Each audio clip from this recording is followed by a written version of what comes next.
Halo Halo semuanya, semuanya. selamat datang di rumah keluarga Dengker. Kita sekarang ada di balkon dan kita akan menunjukkan sama kalian rumah kita lagi, tapi kali ini dengan informasi tentang budget berapa membangun rumah yang sederhana di Lombok. Stay tune dan jangan di skip videonya, oke?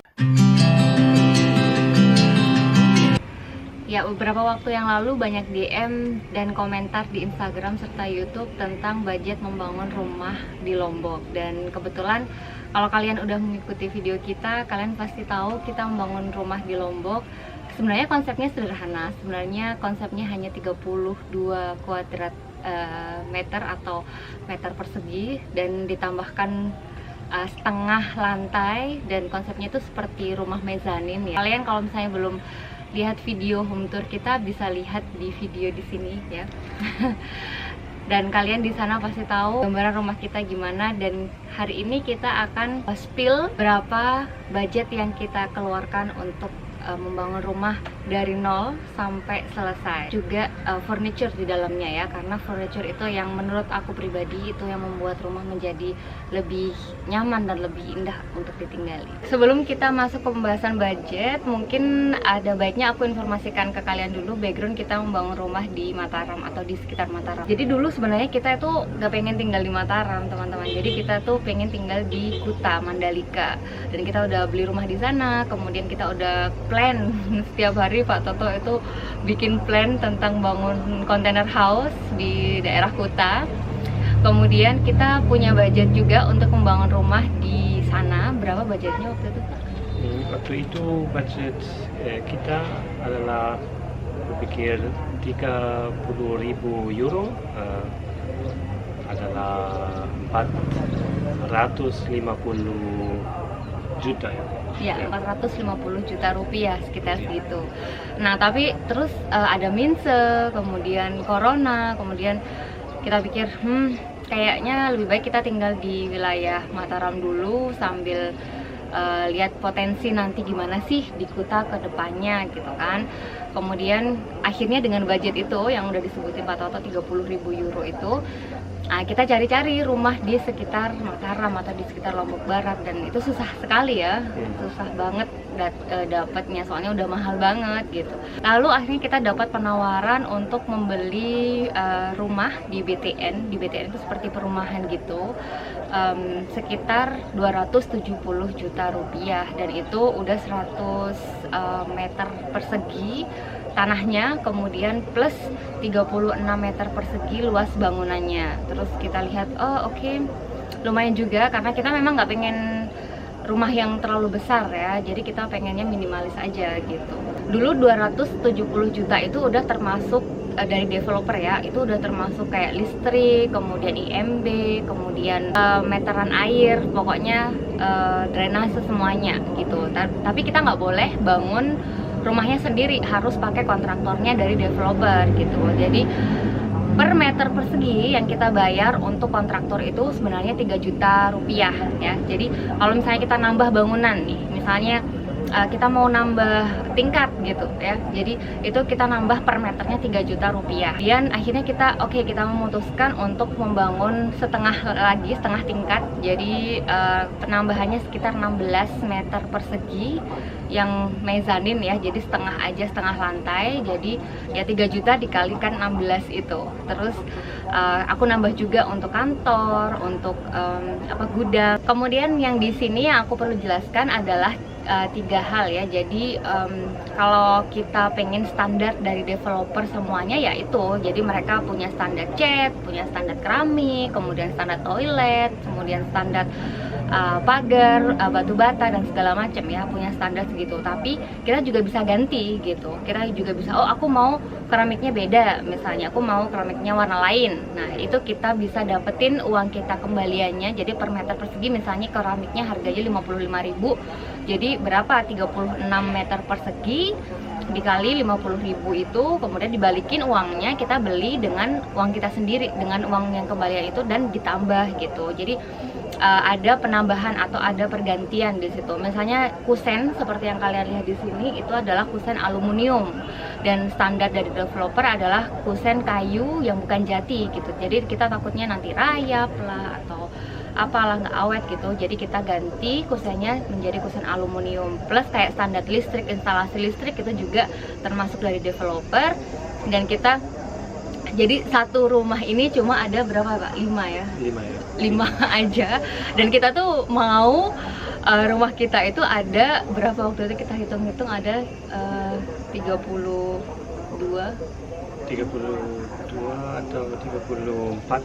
Iya, 34 colokan teman-teman, dan ada 18 lampu. Jadi otomatis ya kita harus nambah gitu. Dan waktu itu penambahannya aja sekitar 14 juta. Makanya aku undang bapak aku dari Malang untuk kesini untuk instalasi lampu sendiri gitu. Itu penambahan-penambahan seperti itu ya, sekitar segitu. Kemudian aku akan tunjukkan ke kalian daftar list yang udah dibuat sama Pak Toto, dirinci sama dia. Plus itu tadi kan penambahan dari developer. Apa ya namanya, versioner itu kayak untuk mempercantik rumah lah gitu. Jadi bukan dari standarnya developer, tapi kayak ya upgrade. Ya benar-benar Pak, upgrade. Jadi upgrade kalau misalnya kalau misalnya toiletnya seperti standar kita nggak suka, kita upgrade kayak gitu ya. Jadi upgrade itu yang buat lebih mahal ya pastinya. Oh iya ya, jadi kayak ada juga garasi ya. Ya, penambahan garasi, teras, taman ya. Terus balkon. Ya, terus gudang kayak gitu ya. Itu juga penambahan atau upgrade juga ya. Yang nggak termasuk dari developernya ya. Jadi itu yang termasuk di upgrade. Kemudian yang buat rumah lebih cantik lagi, kayak lemari di bawah tangga itu juga upgrade juga, karena kan itu nggak ada dari developer, nggak ada standarnya gitu ya. Jadi itu juga termasuk kayak penambahan gitu. Kemudian yang terakhir adalah kayak furniture-nya, jadi mobil-mobil gitu ya. Jadi kayak mebel-mebel yang kita beli juga itu untuk memperindah atau mempercantik rumah gitu, itu juga termasuk di dalamnya. Jadi aku akan tunjukkan ke kalian listnya. Tadi aku udah bilang dari developernya kita dapat harga 270 juta. Itu udah termasuk tanah 100 meter persegi plus bangunannya 36 meter persegi. Dan ternyata kita dapat luas tanahnya 110, jadi kita harus bayar per meter perseginya, tambahan tanahnya adalah 1 juta, jadi kita bayarnya 280 juta. Kita akhirnya bayar karena ada tambahan-tambahan ya, misalnya pergantian kayak aluminium, kusen aluminium, terus kaca, terus tambah-tambahan yang lain, misalnya terasnya harus diganti keramiknya dan segala macam. Itu kita harus bayar akhirnya jumlah totalnya itu 370.764.000 ya.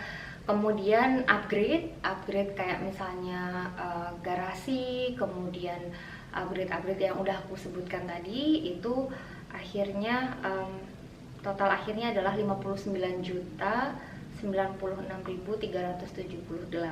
Ini upgrade yang nggak sesuai dengan standar developer ya. Jadi upgrade yang kita mau sendiri, kayak keramiknya kita mau lebih dari standar, bukan granit sih, kayak keramik biasa tapi warnanya yang lain gitu, yang sesuai dengan keinginan kita. Kemudian perabotan yang membuat rumah ini jadi kesannya lebih warm, dan perabotan-perabotan yang kita beli seperti TV, kemudian mesin cuci, kemudian lemari, kemudian kasur dan segala macam, semua yang berhubungan dengan perabotan itu totalnya semuanya 92.463.370. Jadi total semuanya, bangun rumah plus upgrade plus perabotannya itu jumlah totalnya adalah 527.323.748. Ini sebenarnya sesuai dengan budget kita ya. Budget kita 450 juta tadi seperti yang disebutkan Tobi.